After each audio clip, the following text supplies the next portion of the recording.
Olá, meus irmãos, a paz do Senhor, tudo bem? Glória a Deus, eu espero que esteja tudo bem com os irmãos, que Cristo do nosso barco, a gente consiga atravessar essas ondas turbulentas que estamos vivendo nos últimos dias, conforme a palavra nos incentiva, e nos ensina que Cristo estando conosco, no nosso barco, as coisas vão dar tudo certo, no nome de Jesus. Dando sequência aos nossos estudos da carta de Paulo aos Efésios, estamos agora, neste domingo, estudando a lição de número 5. Nós utilizamos para esse estudo a revista da CPAD, Lições Bíblicas, cujo estudo está sendo da carta de Paulo aos Efésios. Já estudamos as 4 primeiras lições, ou seja, já decorremos um mês de utilização desta revista, e agora estamos entrando no segundo mês de utilização. Hoje é o primeiro domingo do mês de maio de 2020. A leitura para a base da nossa meditação está na carta de Paulo aos Efésios, no capítulo 2, no versículo 1 até o 10. Antes de fazermos essa leitura, vamos orar agradecendo a Deus e pedindo ao Senhor que nos direcione através do estudo desta oportunidade das Escrituras, nos direcione a um bom entendimento da sua palavra. Amém? Vamos orar? Amado Deus, mais uma vez nos colocamos em tua presença. Nesta oportunidade nós queremos te agradecer por este grande privilégio, estarmos aqui, podendo, ó Deus, meditar na poderosa palavra do Senhor. E também, ó Deus, tendo o privilégio de sermos ensinados pelo teu Espírito Santo. Pedimos a tua direção, a ajuda, a iluminação, da mesma forma como cada um que está tendo acesso a este vídeo, que possam também aprender um pouco mais da tua palavra. Nos conduza, é o que nós te pedimos, te agradecemos, no nome de Jesus. Amém. Meus amados, a carta de Paulo aos Efésios, capítulo 2, versículo 1 até o versículo 10.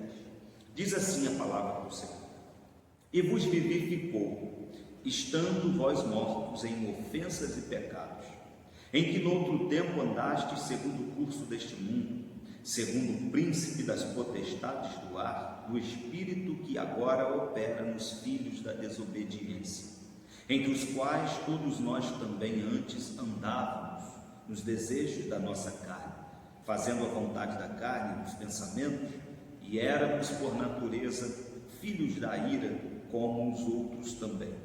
Mas Deus, que é riquíssimo em misericórdia, pelo seu muito amor com que nos amou, estando nós ainda mortos em nossas ofensas, nos vivificou, juntamente com Cristo, pela graça sois salvos. E nos ressuscitou juntamente com Ele, e nos fez assentar nos lugares celestiais em Cristo Jesus, para mostrar nos séculos vindouros as abundantes riquezas da sua graça, pela sua benignidade para conosco em Cristo Jesus. Porque pela graça sois salvos, por meio da fé. E isso não vem de vós, é dom de Deus. Não vem das obras, para que ninguém se glorie, porque somos feitura sua, criados em Cristo Jesus para as boas obras, as quais Deus preparou para que andássemos nelas. Meus amados, saímos do primeiro capítulo. Esse primeiro mês, os 4 domingos anteriores em que estudamos as lições na carta de Paulo aos Efésios, estudamos todas as lições no primeiro capítulo. Agora partimos para o capítulo de número 2, e aqui no capítulo de número 2, o apóstolo começa com uma declaração de como nós éramos antes de Cristo a habitar em nosso ser. Da mesma forma, ele mostra como é o estado do ser humano que está distante do Senhor. Esta é uma revelação bíblica, uma mostra clara de como é o estado do ser humano distante do Senhor. E sobre isso nós estaremos falando nesta lição, mostrando o que nós éramos. Para você que já se converteu, você que já entregou a vida a Jesus, você que já vive uma vida que agrada ao Senhor, o que você era e agora o que você se tornou, conforme Paulo escreveu aos Coríntios, na segunda carta, no capítulo 5, versículo 7, se eu não me engano, me perdoe se estiver equivocado. Paulo vai dizer que agora nós somos nova criatura, as coisas velhas se passaram, eis que tudo se fez novo. Meus irmãos, o comentarista, o pastor que está sendo o comentarista da lição, ele inicia o estudo com a introdução, que ele revela o seguinte: a presente sessão da epístola aos Efésios apresenta relevantes aspectos doutrinários da salvação. Nela, o apóstolo descreve a libertação dos pecados como um favor imerecido dado por Deus aos salvos, a fim de que eles desfrutassem de uma nova vida em Cristo. É sobre isso também tratará a nossa lição, o favor imerecido, a graça de Deus. O primeiro tópico da lição, ele vai tratar do seguinte título: a antiga natureza morta em ofensas e pecados. E no primeiro item desse tópico 1, o primeiro item está assim: nossa condição anterior. E ele cita parte do versículo 1 do capítulo 2 aqui da carta aos Efésios, quando ele diz: e vos vivificou, estando vós mortos em ofensas e pecados, diz o primeiro versículo. É interessante notar que a Bíblia, ela mostra que o ser humano, distante de Deus, afastado do Senhor, vivendo uma vida separada do Senhor, ele está morto espiritualmente e morto moralmente. Ele está vivo fisicamente, mas ele espiritualmente e moralmente é um ser morto. Olha que interessante, na Bíblia Sagrada, abra comigo em Lucas capítulo 15, Evangelho que escreveu Lucas capítulo 15. Vamos ler um versículo, no versículo de número 24, que trata da parábola do filho pródigo.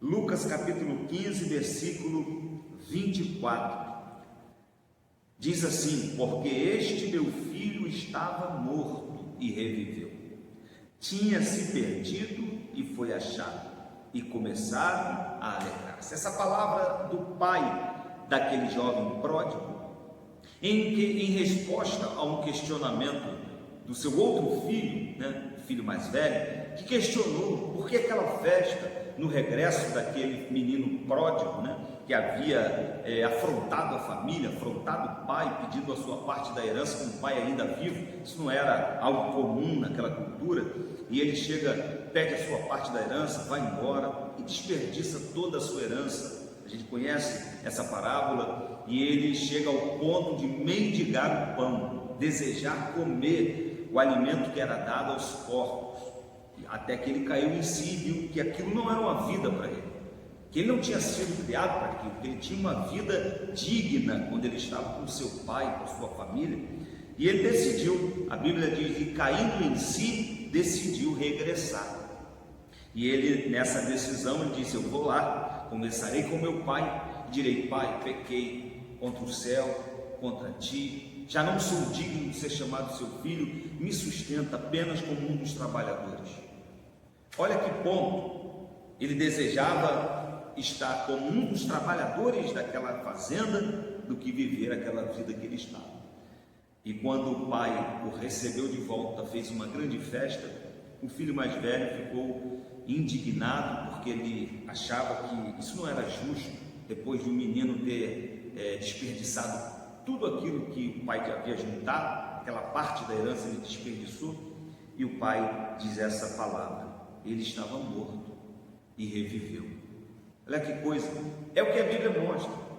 o pecador, o ser humano irregenerado, aquela criatura ainda vivendo a velha vida, quando se volta para o Senhor, a figura é essa: alguém que estava morto e agora tem vida. Glória a Deus. Outro texto em Colossenses capítulo 2, que é interessante a gente já abrir as Escrituras, tratar desse tema, né? Desse primeiro item, do primeiro tópico da lição, a nossa condição anterior. Anterior a quê? Anterior à salvação, anterior a Cristo, anterior ao encontrar-se com o Senhor. Colossenses capítulo 2, versículo 13. Olha o que diz as Escrituras: e quando vós estáveis mortos nos pecados e na incircuncisão da vossa carne, vos vivificou juntamente com ele, perdoando-vos todas as ofensas. Olha, mais uma vez a Bíblia diz: vós estáveis mortos nos pecados. Então, o homem regenerado, ele está morto espiritualmente, moralmente e espiritualmente morto. Um outro texto, só para a gente poder avançar no entendimento, está aqui na carta de Tiago, no capítulo 1, a carta de Tiago, capítulo 1, versículo de número 15. Depois, havendo a concupiscência concebido, dá à luz o pecado, e o pecado, sendo consumado, gera a morte. É claro que a morte aqui espiritual e moral, e em alguns casos também, né, a morte física, mas não é uma afirmação de que todo pecado gera morte física, mas que gera a morte espiritual. Então, a nossa condição anterior é uma condição de morto espiritualmente, de uma vida que desagrada a Deus, de uma vida que não faz aquilo que agrada ao Senhor. Essa é a nossa condição anterior. O segundo tópico da lição, o comentarista, ele vai colocar as nossas ofensas e pecados. Antes, eu fiz aqui um paralelo. Você sabe que o tempo, né, a contagem cronológica dos dias sofreu alteração. O calendário que nós utilizamos, ele foi zerado. E nós temos então a história dividida entre antes de Cristo e depois de Cristo. Tanto é que quando estudamos na escola secular, alguns eventos ocorreram, coloca a data e coloca lá a sigla AC, antes de Cristo, ou coloca a data e coloca a sigla DC, depois de Cristo. E na nossa vida não é diferente, né? Antes, eu queria fazer esse paralelo, preste atenção, antes estávamos mortos por causa do pecado, depois renascemos com Cristo.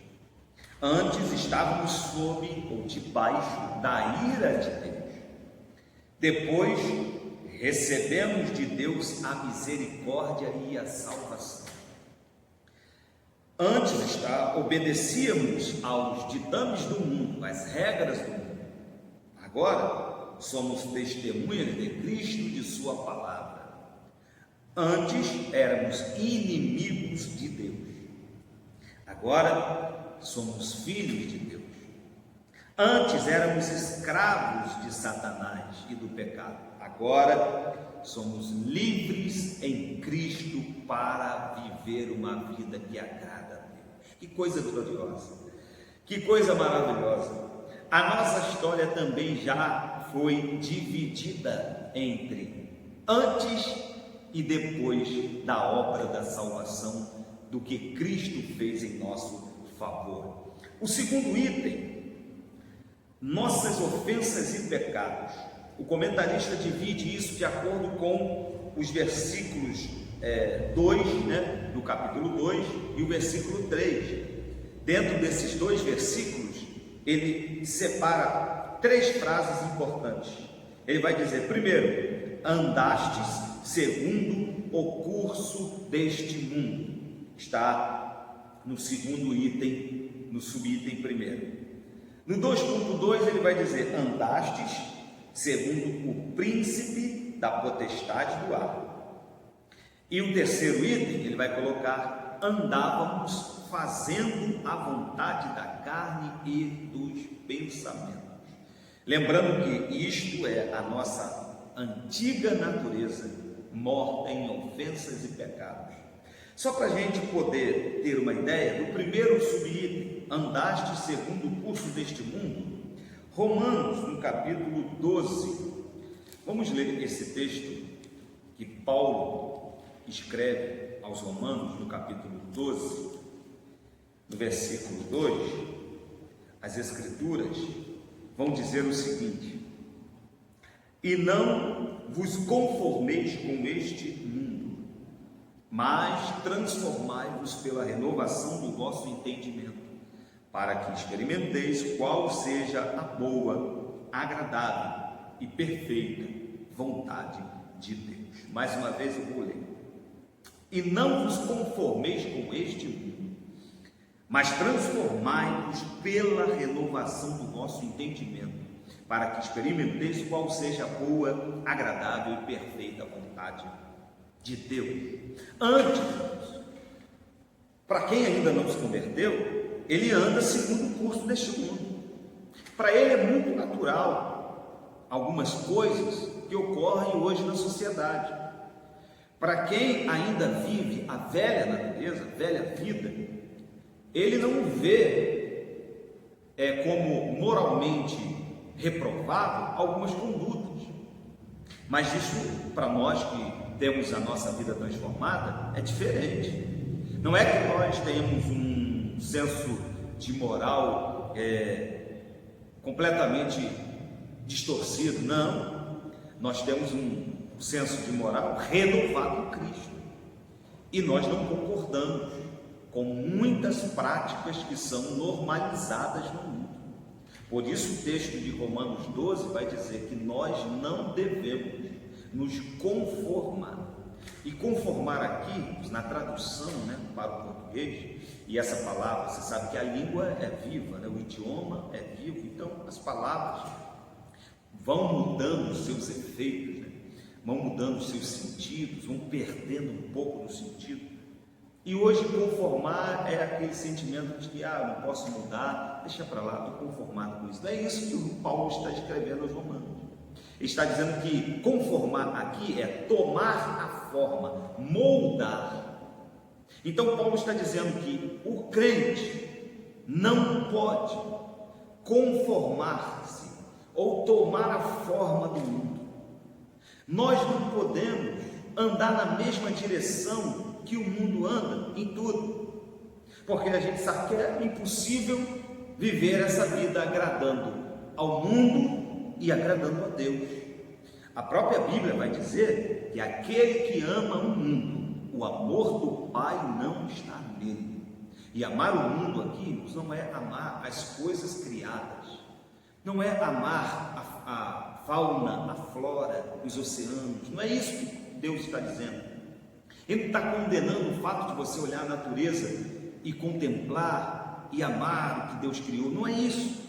O mundo aqui citado é o sistema que está orquestrado por Satanás e em conformidade, ou melhor, contra a vontade de Deus, em enfrentamento contínuo à vontade de Deus. A esse mundo, a esse sistema que tem um soberano, que tem um dirigente, que é Satanás, a esse sistema, a Bíblia diz, nós não devemos nos conformar, nós não devemos nos amoldar a ele. A igreja sempre será diferente, sempre. A igreja tem uma marca, a igreja tem uma maneira, nós que somos igreja, o nosso pensamento é diferente, a nossa forma de agir é diferente em muitas coisas, porque não nos conformamos com o mundo. Mas a vida antiga, a vida de quem está distante do Senhor, ela é segundo o curso do mundo. segundo o andamento do mundo, segundo as regras, segundo os costumes. No segundo item aqui, ele vai dizer: andastes segundo o príncipe da potestade do ar. Quem é esse príncipe da potestade do ar? Olha que coisa interessante, vamos ali na Bíblia. Abra a tua Bíblia na segunda carta de Paulo aos Coríntios, no capítulo 4. Esse texto é bem interessante e eu já me deparei algumas vezes com o desconhecimento de alguns irmãos a respeito desse versículo, e é importante a gente até dar aqui um esclarecimento, ainda que para alguns seja algo assim tão claro de se ver ao ler o versículo, outros talvez não consigam essa compreensão de forma imediata. Segunda carta de Paulo aos Coríntios, capítulo 4, versículo 4, diz assim: nos quais o Deus deste século cegou os entendimentos dos incrédulos, para que não lhes resplandeça a luz do Evangelho da glória de Cristo, que é a imagem de Deus. Note a expressão: nos quais o Deus deste século. Primeira coisa que você deve se perguntar é: quem é o Deus deste século? Algumas pessoas, de forma desavisada, dizem assim: pastor, olha, Deus, o nosso Deus, cegou o entendimento dos incrédulos para que eles não sejam salvos. Não. Primeiro, verifique que a palavra Deus está com a inicial minúscula. A expressão Deus desse século é mais um nome, é mais um apelido, é mais um título para Satanás, o inimigo das nossas almas, que a Bíblia já diz: o dragão, a antiga serpente, o diabo, o acusador dos nossos irmãos, e conforme Paulo vai citar lá, o príncipe das potestades do ar. Note que quando Paulo cita aqui no capítulo 2 de Efésios, no versículo 2, andastes segundo o príncipe da potestade do ar. Sabe o que está dizendo? Que na vida anterior à conversão, nós andávamos segundo ou de acordo com a vontade do diabo. Eu sei que para alguns isso daqui é algo inimaginável. Não, pastor, de jeito nenhum. Antes de me converter, eu fazia as coisas certas. Antes de me converter, eu não fazia nada de errado, só não seguia Cristo. Era uma pessoa honesta, uma pessoa fiel, não era mentiroso, nada disso. Então, Satanás não me direcionava. Você é quem pensa. Você é quem pensa. Porque muitas pessoas imaginam que a atuação do diabo na vida de alguém é apenas com um ato de possessão demoníaca, quando a influência é uma das armas mais importantes que Satanás usa. A possessão é o último estágio, quando uma vida já está totalmente tomada pelo nosso inimigo, por Satanás. Agora, a influência é o que ele faz cotidianamente na vida de qualquer pessoa. E se você não vigiar, e se você não estiver em comunhão com Deus, com a sua mente protegida, a sua mente bloqueada para as ações do adversário, você corre um sério risco de dar ouvidos à voz do inimigo. No passado, é óbvio, quem não se converteu, quem não era convertido, andava segundo o príncipe da potestade do ar. Por isso que a gente precisa compreender, ainda na carta de Paulo, a gente vai estudar isso mais à frente, quando falarmos da guerra espiritual, Paulo vai nos ensinar que a nossa luta não é contra a carne e não é contra o sangue. Porque as pessoas que estão no mundo, elas são facilmente influenciadas e algumas até usadas diretamente por Satanás para, em alguns momentos, nos confrontar, nos agredir verbalmente, de alguma maneira nos perseguir. E você precisa ter o discernimento de repreender o inimigo que está usando essa pessoa e não deixar um sentimento de raiva, de ira, de ódio brotar no seu coração contra aquele ser humano que está sendo apenas usado pelo inimigo de forma cega, conforme a gente leu, 2 Coríntios 4,4, o Deus desse século cegou o entendimento, aqui está até no plural, os entendimentos dos incrédulos. Ele faz isso, cega o entendimento, para que a pessoa não perceba, não imagine o que está acontecendo, e principalmente, conforme o texto diz, para que o Evangelho, a luz do Evangelho não resplandeça. Uma terceira característica daqueles que ainda vivem em ofensas e pecados, também era a nossa posição antes de Cristo, andávamos fazendo a vontade da carne e dos pensamentos. Andávamos fazendo a vontade da carne e dos pensamentos. Paulo vai citar em Romanos, se você puder abrir a sua Bíblia, no capítulo 8 de Romanos, quando ele vai falar sobre carne e espírito. Talvez, se você estiver fazendo a leitura na sua Bíblia, na versão da Bíblia em português de Almeida, revista e atualizada, essa parte final do versículo 1 de Romanos, você não vai encontrar. Você não vai encontrar. E há um certo debate, inclusive, sobre essa ausência desse trecho, que os compiladores decidiram não colocar, porque nos textos originais que eles utilizaram para fazer a tradução, não havia essa menção e eles não colocaram. Mas se você estiver com outra versão, principalmente a revista e corrigida, que é a que eu estou lendo, você vai acompanhar exatamente o que eu vou ler agora em Romanos capítulo 8, versículo 1.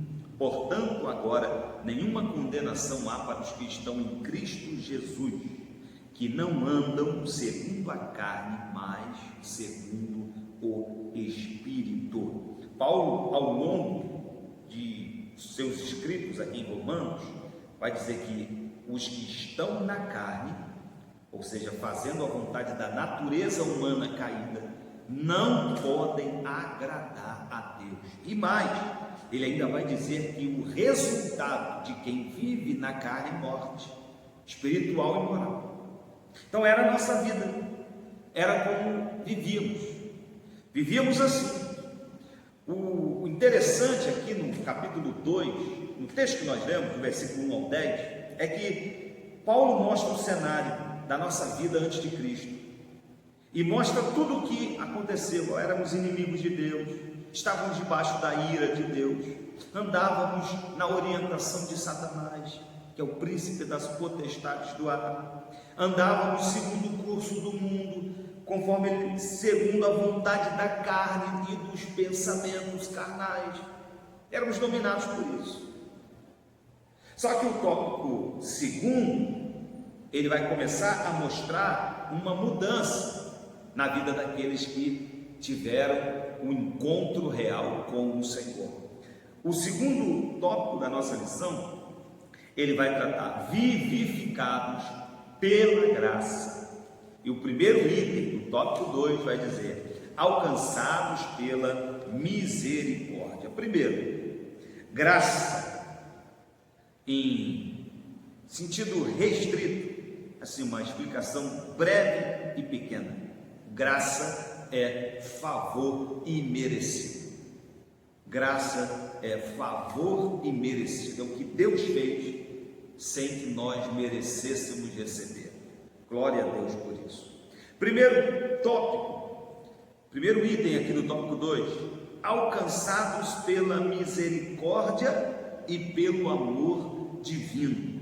Paulo, quando muda, ele vai dizer assim, depois de mostrar tudo que nós éramos, versículo 4, ele vai dizer, mais Deus, o mais de Deus, né? A mudança. Éramos isso, vivíamos assim, desagradávamos a Deus, estávamos no alvo da ira de Deus, mas Deus, que é riquíssimo em misericórdia, pelo seu muito amor com que nos amou. Olha só, a misericórdia e o amor de Deus. Vamos em 2 versículos da Bíblia, para justamente observarmos esses dois elementos, a misericórdia e o amor de Deus. Lamentações, livro de Lamentações de Jeremias, capítulo de número 3, versículo de número 22. Glória a Deus. Lamentações de Jeremias, capítulo de número 3, versículo de número 22. Olha o que diz as Escrituras, a palavra do Senhor, nosso Deus. As misericórdias do Senhor são a causa de não sermos consumidos, porque as suas misericórdias não têm fim. Novas são a cada manhã. Aleluia! A misericórdia de Deus, as misericórdias do Senhor são a causa de não sermos consumidos. Deus, na sua infinita misericórdia, nos poupou, mesmo desobedientes, mesmo fazendo algo que desagradava a sua vontade, nos poupou. E você deve ser grato a Deus por isso. Pense em tudo que você já fez, a maneira como você se comportou, a desobediência que você algum dia na sua vida já provocou, e Deus, ainda assim, pela misericórdia infinita dele, te preservou e te ofereceu a salvação. Olha que coisa gloriosa. Você merecia o castigo, mas Deus te trouxe a recompensa e a salvação. 1 João capítulo 4, primeira carta do apóstolo João, no capítulo de número 4, versículo de número 9 e 10. Diz assim as Escrituras, 1 de João 4, 9 e 10. Nisto se manifestou o amor de Deus para conosco, que Deus enviou seu Filho unigênito ao mundo, para que por ele vivamos. Nisto está o amor, não em que nós tenhamos amado a Deus, mas em que ele nos amou e enviou seu Filho para propiciação pelos nossos pecados. Só a graça de Deus para mover. Então, fomos alcançados porque Deus é riquíssimo em misericórdia. As misericórdias dele não têm fim, por isso nos alcançou, e pelo seu amor divino, já traduzido por João, o apóstolo, no capítulo 3 do seu livro do Evangelho, no versículo 16, quando ele vai tratar que Deus amou o mundo de tal maneira que deu o seu Filho unigênito, para que todo aquele que nele crê não pereça, mas tenha a vida eterna. Este é o texto maravilhoso do amor de Deus. O segundo item, que vai falar de vivificados pela graça, o segundo item vai tratar justamente vivificados por sua graça. E o comentarista aqui vai tratar, descrevendo as dádivas divinamente concedidas aos salvos. O apóstolo enfatiza que o amor de Deus nos alcançou, estando nós ainda mortos em nossas ofensas. Versículo 5, a parte A. Isso significa que não éramos merecedores desse amor, mas que mesmo assim Deus nos vivificou juntamente com Cristo. Essa frase quer dizer que nascemos de novo, conforme Jesus pregando, ensinando a Nicodemos. Ele diz: Nicodemos, é necessário nascer de novo. Está lá em João, no capítulo 3, no versículo 3. Não estamos mais mortos, pois Cristo nos deu vida outra vez.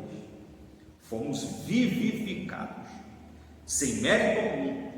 Tudo foi efetivado por meio da graça, que é o favor imerecido. Está no versículo 8 e 9, aqui mesmo de Efésios capítulo 2, quando ele vai dizer: porque pela graça sois salvos, por meio da fé, e isso não vem de vós, é dom de Deus. E ele vai mais, no versículo 10, no versículo 9, não vem das obras, para que ninguém se glorie. Aleluia, pela graça maravilhosa de Deus. Nós louvamos ao Senhor por isso. O terceiro item vai dizer: exaltados por sua graça. O apóstolo dos gentios ainda destaca que o poder de Deus nos ressuscitou juntamente com Ele e nos fez assentar nos lugares celestiais em Cristo. Observe que a palavra juntamente indica que Deus concede ao homem os mesmos benefícios alcançados por Cristo. Quais esses? A ressurreição, a vida eterna e o galardão nos céus.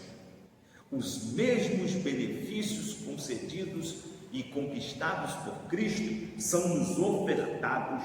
Glória seja dada ao nome do Senhor. É a graça que nos exalta, que nos tira do lamaçal do pecado. Há um texto no Salmo que vai dizer que ele tira o homem do pó, do monturo e o ergue, colocando entre os príncipes. Só o Senhor pode fazer isso por nós. Só Deus. Merecíamos o julgamento pela desobediência, merecíamos a condenação pela desobediência, mas a graça de Deus se manifestou e trouxe salvação a todos nós. Glória seja dada ao nome do Senhor. Meus irmãos, indo para o terceiro tópico da lição, a salvação não vem das obras. A salvação não vem das obras. Em Efésios capítulo 2, versículo 8 e 10, nós acabamos de ler o versículo 8 e 9, né? Paulo revela que a salvação não depende das obras humanas, porque pela graça sois salvos por meio da fé, está no versículo 8. Porém, uma vez salvo, o crente deve praticar as boas obras. As boas obras não levam à salvação, mas a salvação te leva à prática de boas obras. A realização de atos de bondade deve ser uma marca do salvo, do regenerado, do que agora tem dentro de si o amor de Deus derramado no seu coração. E ele deve então praticar de bom grado as boas obras, aquilo que agrada a Deus e que traz ajuda e conforto aos demais, aos seres, aos humanos. Então, não realizamos trabalhos, não realizamos obras para galgarmos uma posição melhor diante de Deus, uma salvação mais plena, não, porque a salvação é pela graça de Deus, por meio da fé e não pelas obras. O primeiro item vai falar sobre a graça como meio de salvação. Então a salvação é pela graça. Eu faço questão de ler o que o comentarista anotou nesse tópico, nesse item aqui também, porque eu achei bem interessante, porque eu já me deparei com muitas pessoas ao evangelizar, ao levar uma mensagem de salvação, ao falar do amor de Deus. Muitas pessoas questionam, quando diz assim, salvar, você está falando de salvação, mas o que é salvação? Salvar de quê? Salvar de quem? A pessoa diz, eu não estou em perigo, estou vivendo bem, sinto que Deus me ama, sinto que Deus me abençoa, tudo que eu faço dá certo, então não vejo de que eu preciso ser salvo. E agora, para fazer esta pessoa compreender de que a salvação o que a salvação representa, e o comentarista aqui colocou algo bem interessante. A salvação inclui a libertação da morte, da escravidão do pecado e da ira vindoura. Tem gente que acha que não precisa ser salvo, está vivendo muito bem, mas ele não imagina que o estado dele diante de Deus é alguém que está no alvo da ira de Deus, no alvo da ira do Senhor ser derramado. Então, esta pessoa precisa entender que a salvação é um fator essencial para ela, como é para nós, de sorte que a gente precisa entender do que a salvação menciona. comentarista foi muito feliz em colocar que a salvação inclui a libertação da morte, a libertação da escravidão do pecado e a libertação da ira vindoura. E a gente sabe, as Escrituras estão reveladas nos textos que tratam do final dos tempos, como a ira de Deus será derramada, o cálice da ira de Deus se transbordará e cairá sobre a terra, e a gente sabe muito bem o que isso representa. Então, a única forma de fugir, a única maneira de se livrar da ira de Deus é através da salvação que Ele mesmo oferece pela morte do seu Filho na cruz do Calvário. Seguindo aqui, o comentarista vai dizer: ao mesmo tempo, a salvação permite o salvo desfrutar de todas as bênçãos espirituais descritas aqui na carta aos Efésios, que nós já tratamos desse assunto. Portanto, a salvação é o livramento do poder da maldição do homem, ou melhor, é o livramento do poder da maldição do pecado e da morte, a restituição do homem à comunhão com Deus, uma bênção concedida a todos que recebem Cristo como seu Salvador. Aleluia! O segundo item da lição, o segundo item, vai tratar obras como evidência de salvação. Aqui, Paulo usa duas negações para endossar a origem da salvação. A primeira expressão, a primeira negação é: isso não vem de vós. Trata da salvação pela graça que provém de Deus. E a segunda negação é: não vem das obras, o que indica não se tratar de recompensa de algum ato humano. Essas afirmações excluem a possibilidade de alguém ser salvo por esforço pessoal. Então, meus irmãos, a gente precisa compreender isso, senão a gente entra num erro muito grave. Alguém pode dizer: bem, se o que eu fizer não me garante a salvação, então eu aceito a Cristo, recebo de bom grado, pela fé, a salvação do Senhor através da sua graça, e não faço mais nada. Simplesmente não preciso fazer absolutamente mais nada. A salvação é pela graça. Só que as obras não são feitas para comprar a salvação, mas para a obediência a Deus e para a glorificação do nome do Senhor. Então é imprescindível, você não vai realizar, você não vai fazer as obras apenas para obter uma coroa na sua salvação, mas você vai fazer para a glória e honra do nome do Senhor. Então, nada que fizermos compra a salvação, mas depois de salvo, nós temos a necessidade de praticar boas obras.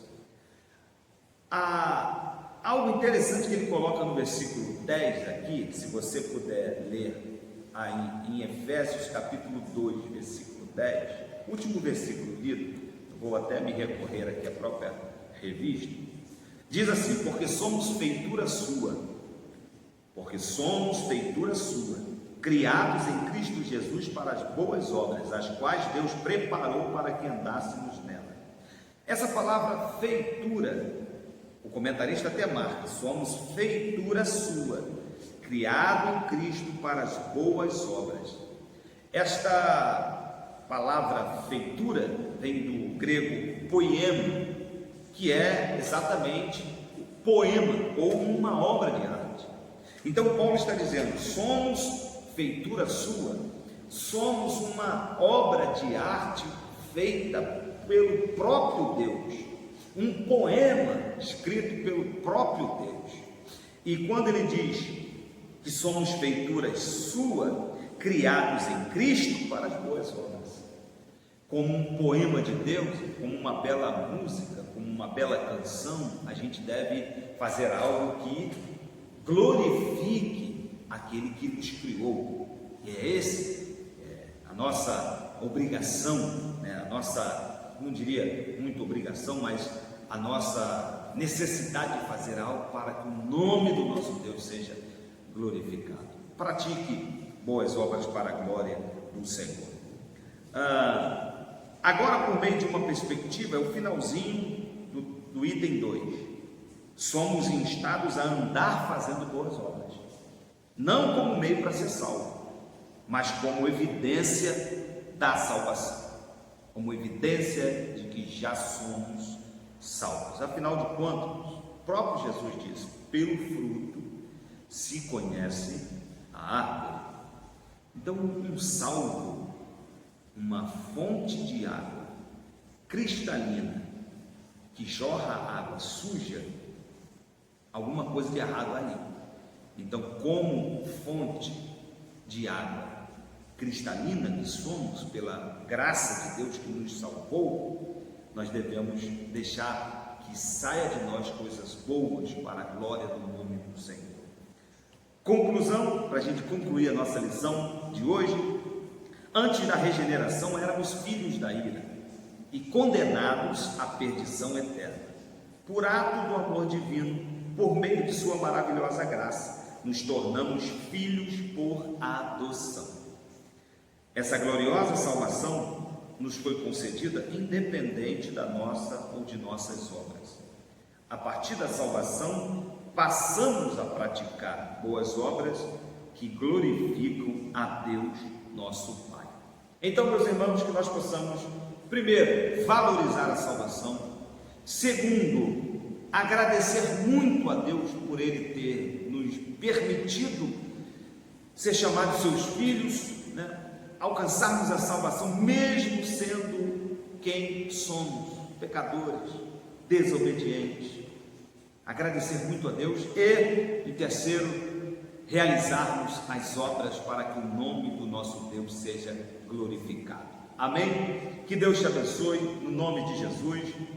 Próximo domingo, querendo o Senhor, estaremos falando da 6ª lição, a condição dos gentios sem Deus. É uma continuação do que nós estamos falando hoje. Nós vamos apenas ratificar um pouco mais daqueles que não têm Deus, qual é a sua condição atual. Quem sabe, você que está assistindo aí na sua casa, talvez você reúna até alguém da sua família que está afastado do Evangelho, alguém que nunca, de repente, se converteu, nunca aceitou a Jesus, e ele possa então ouvir, não como uma afronta, mas como o que a Bíblia diz a respeito daqueles que estão distantes do Senhor. Quem sabe seja um alerta para você que está afastado. Deus preparou a salvação para você, e você precisa dar o passo necessário para entregar a tua vida ao Senhor. Faça isso. Deixe de lado a velha criatura, a velha natureza. Ainda que você pense: eu até gostaria, mas eu não tenho forças, eu sei que eu não vou conseguir. Você mesmo não consegue, mas o Espírito Santo vai te ajudar, vai segurar as suas mãos e vai te ajudar. Nos momentos difíceis, Ele vai te ajudar a passar por ele. E aos poucos você vai tirando a roupa suja do pecado, vai trocando por uma veste nova de salvação, aleluia, e Deus vai te recompensar. Amém?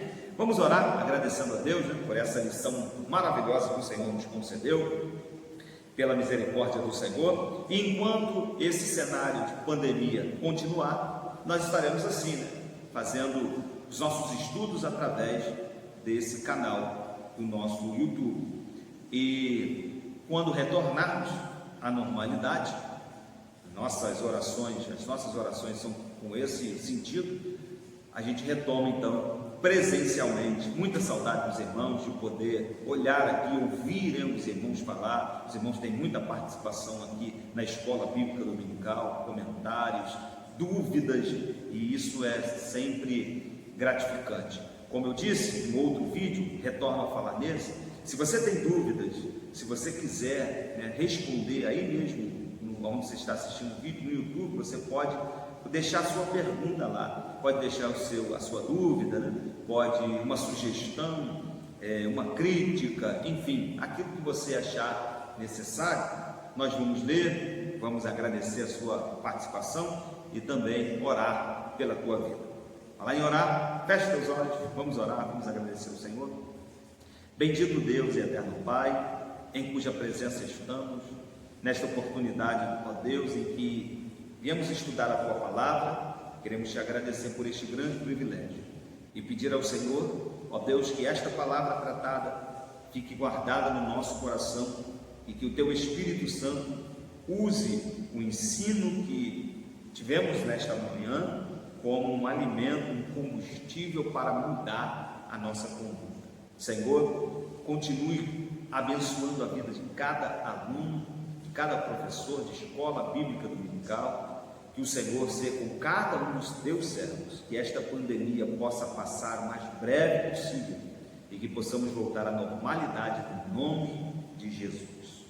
Estenda as tuas mãos, receba a bênção que o amor de Deus, nosso Pai, a graça salvadora do Senhor Jesus Cristo, comunhão e consolação do Espírito Santo, esteja com todos que amam e aguardam a vinda do Senhor, que todos numa só voz digam amém. Está terminado, que Deus te abençoe em nome de Jesus.